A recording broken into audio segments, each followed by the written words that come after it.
ഇടതുപക്ഷം പറയുന്നത്, സർക്കാർ പറയുന്നത്, ദേവസ്വം ബോർഡ് പറയുന്നത് ഇതൊരു ശബരിമലയുടെ മാസ്റ്റർ പ്ലാൻ നടപ്പിലാക്കാൻ വേണ്ടിയിട്ടുള്ളൊരു കൂടിയാലോചന മാത്രമാണ് എന്നാണ്. ആർ.വി. ബാബു അങ്ങടക്കമുള്ളവർ, ഞാൻ അല്പസമയം മുമ്പ് കുമ്മനത്തിൻ്റെ പ്രസ്താവന വായിക്കുമായിരുന്നു, ഇതൊരു പണപ്പിരിവിന് വേണ്ടിയിട്ടുള്ള വ്യവസായ സംഗമമാണ് എന്ന മട്ടിലാണ് ശ്രീ കുമ്മനം രാജശേഖരൻ പ്രതികരിച്ചിരിക്കുന്നത്. യഥാർത്ഥ ഭക്തരെ നിങ്ങൾ കൊണ്ടുവരുമെന്ന് നിങ്ങൾ പറയുന്നു. പക്ഷേ NSSും SNDPയും അടക്കമുള്ള ഹൈന്ദവ സംഘടനകൾ, സമുദായ സംഘടനകൾ ഇപ്പോൾ ഈ ആഗോള സംഗമത്തിന് അനുകൂലമായി നിലപാടെടുത്തിട്ടുണ്ട്. അത് നല്ല നിലപാടാണ്, അത് നല്ല പരിപാടിയാണ് എന്നാണ് വെള്ളാപ്പള്ളി നടേശൻ പറഞ്ഞത്. പ്രതിനിധി വിട്ടുകൊടുക്കുമെന്നാണ് NSS പറഞ്ഞിരിക്കുന്നത്. അപ്പോൾ ഹൈന്ദവ സമുദായ സംഘടനകളുടെ പൂർണ്ണ പിന്തുണയുള്ള ആഗോള അയ്യപ്പ സംഗമത്തെ നിങ്ങൾ ഹിന്ദു ഐക്യവേദി ബഹിഷ്കരിച്ചാൽ അതിനകത്ത് എന്തെങ്കിലും പ്രാധാന്യമുണ്ടോ? അഥവാ അങ്ങനെ ബഹിഷ്കരിക്കുന്നത് ശരിയാണോ? യഥാർത്ഥ ഭക്തരെന്ന് പറയുമ്പോൾ ഇവിടെ വരാൻ പോകുന്ന ഭക്തരെ നിങ്ങൾ യഥാർത്ഥ ഭക്തരല്ലെന്നാണോ പറയുന്നത് ആർ.വി. ബാബു?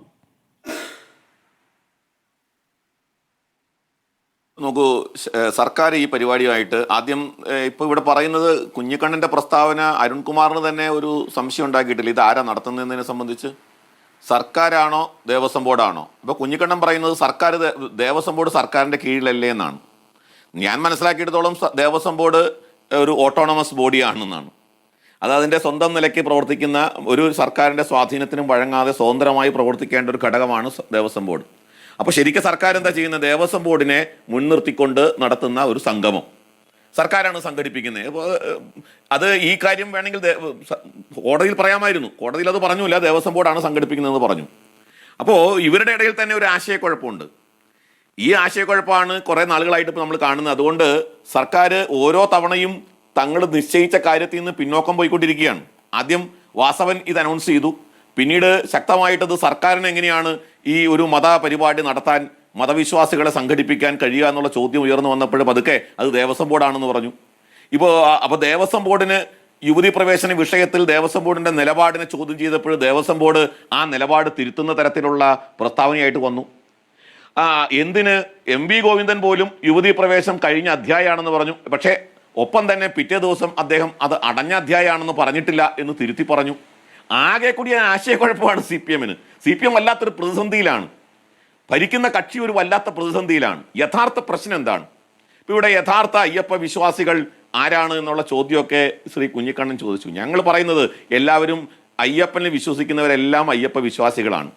ഞങ്ങൾ പക്ഷേ ആർക്കും കാർഡ് കൊടുത്ത് അവരെ തരംതിരിക്കാൻ ഉദ്ദേശിച്ചിട്ടില്ല. 3 കോടി രൂപ തരുന്നവർക്ക് ഡയമണ്ട് കാർഡ്, 1 കോടി രൂപ തരുന്നവർക്ക് ഗോൾഡൻ കാർഡ്, 50 ലക്ഷം തരുന്നവർക്ക് സിൽവർ കാർഡ് എന്നൊക്കെ പറഞ്ഞ് തരംതിരിച്ച് അയ്യപ്പന്മാരെ വിഭജിക്കാനൊന്നും ഞങ്ങൾ ഉദ്ദേശിച്ചിട്ടില്ല. അയ്യപ്പനിൽ വിശ്വാസമുള്ള യഥാർത്ഥ ഭക്തര്, ആ അയ്യപ്പ വിശ്വാസമുള്ളവരാണ് അന്ന് സമരം നടത്തിയത്. അയ്യപ്പനിലുള്ള വിശ്വാസം സംരക്ഷിച്ച് അവിടുത്തെ ആചാരങ്ങൾ, അനുഷ്ഠാനങ്ങൾ സംരക്ഷിക്കണം എന്ന് ചിന്തിച്ചുകൊണ്ടാണ് അവർ സമരം നടത്തിയത്. ആ സമരം നടത്തിയ ആളുകളെയാണ് വർഗീയവാദികൾ എന്ന് ഇപ്പോൾ കുഞ്ഞിക്കണ്ണൻ വിളിക്കുന്നത്. അപ്പോൾ അയ്യപ്പനിൽ വിശ്വസിക്കുന്ന, അയ്യപ്പനിലെ ആ ആചാരങ്ങൾ, അനുഷ്ഠാനങ്ങൾ പാലിക്കണമെന്ന് വിചാരിച്ചുകൊണ്ട് സമരം ചെയ്ത ആളുകളൊക്കെ കുഞ്ഞിക്കണ്ണൻ്റെ ഭാഷയിൽ, CPMൻ്റെ ഭാഷയിൽ അവർ വർഗീയവാദികളാണ്. യഥാർത്ഥത്തിൽ ഇവർ വിശ്വാസികൾക്കൊപ്പമാണ് എന്ന് പറയുന്നത് തികഞ്ഞ കാപട്യമാണ്, തികഞ്ഞ കാപട്യം. ആ കാപട്യം നമുക്ക് ഒട്ടനവധി സന്ദർഭങ്ങളിൽ നമുക്ക് വെളിവായിട്ടുണ്ട്. CPMൻ്റെ ഇതപര്യന്തമുള്ള വിശ്വാസികളോടുള്ള സമീപനം, പ്രത്യേകിച്ച് ഹൈന്ദവ വിശ്വാസങ്ങളോടുള്ള സമീപനം ഞാൻ പറയാതെ അരുൺകുമാർ, ഞാൻ പറയേണ്ട കാര്യമില്ല. എനിക്ക് എണ്ണി ഓരോന്നും പറയാനുണ്ട്.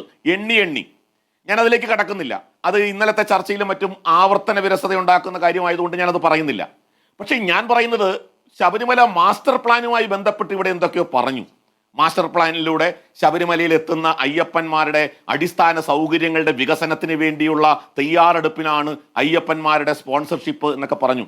കോടതി അത് ബോധ്യപ്പെടുത്താൻ കഴിഞ്ഞിട്ടില്ല, അതവിടെ നിൽക്കട്ടെ. ഞാൻ ചോദിക്കുന്നത്, കുഞ്ഞിക്കണ്ണൻ അറിയില്ലേ നമ്മുടെ കേരളത്തിന്റെ ക്യാബിനറ്റ് അപ്രൂവ് ചെയ്ത ഒരു മാസ്റ്റർ പ്ലാൻ കഴിഞ്ഞ 15 വർഷമായിട്ട് നമ്മുടെ നാട്ടിലുണ്ട്. 15 അല്ല, 17 വർഷമായിട്ട് നമ്മുടെ നാട്ടിലുണ്ട്. ആ 17 വർഷമായിട്ടുള്ള മാസ്റ്റർ പ്ലാനിന് എന്താ സംഭവിച്ചത്? എന്തുകൊണ്ടാണ് ആ മാസ്റ്റർ പ്ലാൻ അനുസരിച്ചുള്ള പദ്ധതികൾ ശബരിമലയിൽ നടക്കാതെ പോയത്? എന്തുകൊണ്ടാണ് സർക്കാരിന്റെ അനുവദിച്ച ബഡ്ജറ്റിൽ അലോക്കേറ്റ് ചെയ്ത പൈസ പോലും ചെലവാക്കാതെ കോടിക്കണക്കിന് രൂപ ലാപ്സായി പോയത്? കേന്ദ്ര സർക്കാർ സ്വപ്നദർശൻ പദ്ധതിയിൽ അനുവദിച്ച 100 കോടി രൂപ ലാപ്സായി പോയി, 80 കോടിയും ലാപ്സായി പോയത് എന്തുകൊണ്ടാണ്? അപ്പോൾ അവിടെ പൈസയുടെ ഷോർട്ടേജ് ആയിരുന്നോ? സർക്കാരിന്റെ വികസന പദ്ധതികൾ നടപ്പാക്കുന്നതിൽ ദേവസ്വം ബോർഡിനോ സർക്കാരിനോ എന്തെങ്കിലും ആത്മാർത്ഥത നാളിതുവരെ ഉണ്ടായിട്ടുണ്ടോ? ഇല്ല. അയ്യപ്പ വിശ്വാസികളോട് ഇവർക്ക് പരമപുച്ഛമാണ്. നമുക്കറിയാം അയ്യപ്പ വിശ്വാസത്തിലെ ഏറ്റവും നമ്മളെയൊക്കെ അയ്യപ്പ വിശ്വാസികളെ ഏറ്റവും വേദനിപ്പിച്ച ഒരു സംഭവം ഉണ്ട് അരുൺകുമാർ. അത് പറയാതെ പോകാൻ പറ്റില്ല. ശബരിമല ആചാര സംരക്ഷണത്തിന്റെ ഭാഗമായി സ്ത്രീകളടക്കമുള്ളവർ സമരം ചെയ്തു. ആ സമരത്തിന് നേതൃത്വം കൊടുത്തുകൊണ്ട് അന്നത്തെ തന്ത്രി കണ്ഠരര് മഹേശ്വരരുടെ ഭാര്യ ദേവകി അന്തർജനം 85 വയസ്സുള്ള ആ അമ്മ പമ്പയിലെത്തി ശബരിമല പന്തളം കൊട്ടാരത്തിന്റെ അവരുടെ ആ ആസ്ഥാനത്തിൽ എത്തിയപ്പോൾ, ശബരിമലയിലെ പന്തളത്തിന് ഒരു സ്ഥാനമുണ്ടല്ലോ, ആ ആസ്ഥാന മന്ദിരത്തിന് മുമ്പിൽ എത്തിയപ്പോൾ അവരെ നിഷ്കരുണം അറസ്റ്റ് ചെയ്ത് ജയിലിലടക്കാൻ തയ്യാറായ ഒരു സർക്കാരാണ് ഇവിടെ.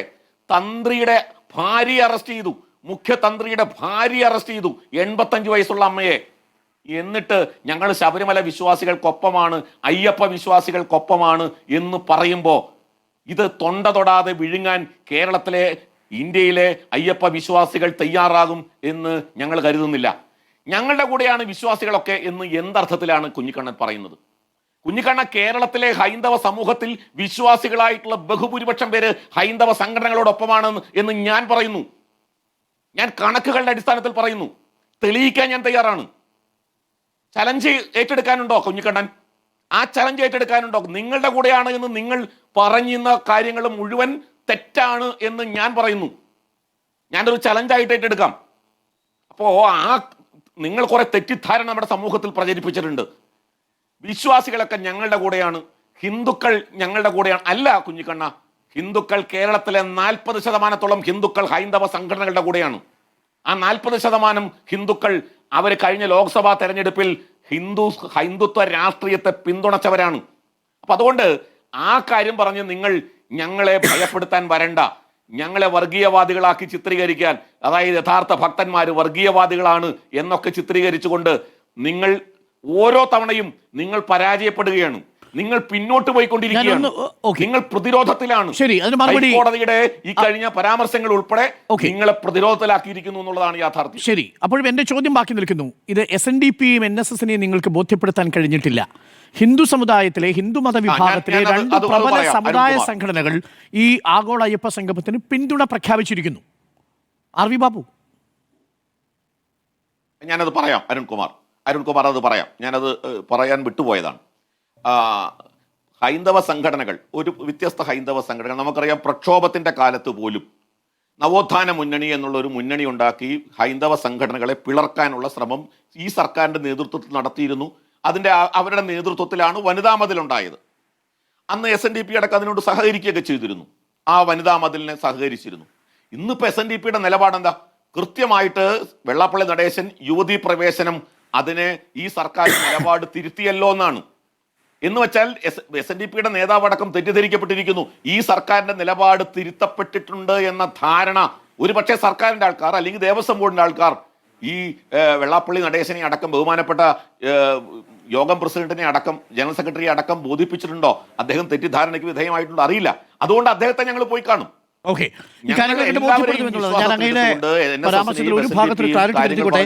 ഈ താഴമൺ കുടുംബത്തിലെ തന്ത്രി കുടുംബത്തിലെ മുതിർന്ന അംഗമായ ദേവകി മഹേശ്വര അന്തർജനത്തെ അറസ്റ്റ് ചെയ്തു, അവിടെ നിന്ന് നീക്കി എന്നുള്ളത് ശരിയാണ്. ജയിലിൽ അടച്ചിട്ടില്ല, പകരം അവിടെ നിന്ന് നീക്കുകയാണ് ചെയ്തത് അന്ന് സമരത്തിന്റെ സമയത്ത്. ജയിലിലടക്കാൻ ശ്രമിച്ചു എന്നാ പറഞ്ഞത്. ക്ലാരിറ്റി വരുത്തിയെന്ന് മാത്രമേ ഉള്ളൂ. ശരിയാണ്.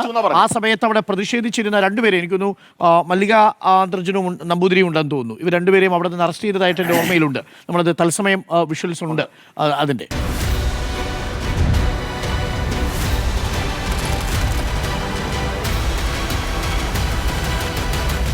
Debate with Dr. Arun Kumar.